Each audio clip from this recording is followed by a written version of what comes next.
اعوذ باللہ من الشیطان الرجیم بسم اللہ الرحمن الرحیم۔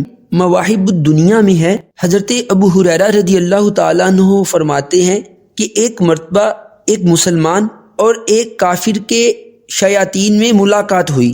کافر کا شیطان خوب موٹا تازہ جسم پر لباس پہنے ہوئے اور سر پر تیر لگائے ہوئے تھا، جبکہ مسلمان کا شیطان بہت کمزور، اس کے بال بکھرے ہوئے تھے اور جسم پر لباس نہیں تھا، یعنی وہ ننگا تھا۔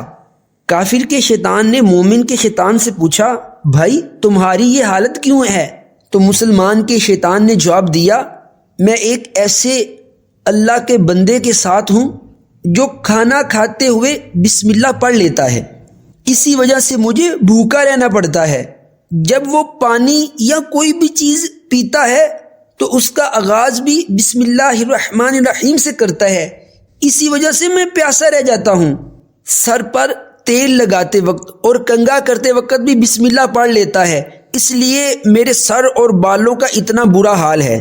لباس پہنتے وقت وہ بسم اللہ پڑھ لیتا ہے، اس وجہ سے میں ننگا رہ جاتا ہوں۔ مسلمان کے ساتھ رہنے والے شیطان کی یہ باتیں سن کر کافر کا شیطان کہنے لگا، میں ایک ایسے شخص پر مسلط ہوں جو کسی کام میں بسم اللہ نہیں پڑھتا، اس لیے میں کھانے پینے اور اس کے ہر کام میں اس کے ساتھ شریک ہو جاتا ہوں۔ ناظرین، حضرت ابو ہریرہ رضی اللہ تعالیٰ عنہ سے روایت کی گئی اس حکایت سے ہمیں یہ درس ملتا ہے کہ اگر ہم خیر و برکت چاہتے ہیں تو ہر نیک اور جائز کام کے شروع میں بسم اللہ شریف پڑھ لیا کریں، نہیں تو ہر کام میں شیطان شریک ہو جاتا ہے۔ یاد رکھیے، ہر شخص کے ساتھ ایک شیطان مسلط ہوتا ہے۔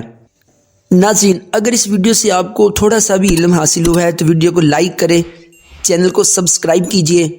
نیکسٹ ویڈیو تک اجازت دیجیے۔ اللہ حافظ۔ السلام علیکم ورحمۃ اللہ وبرکاتہ۔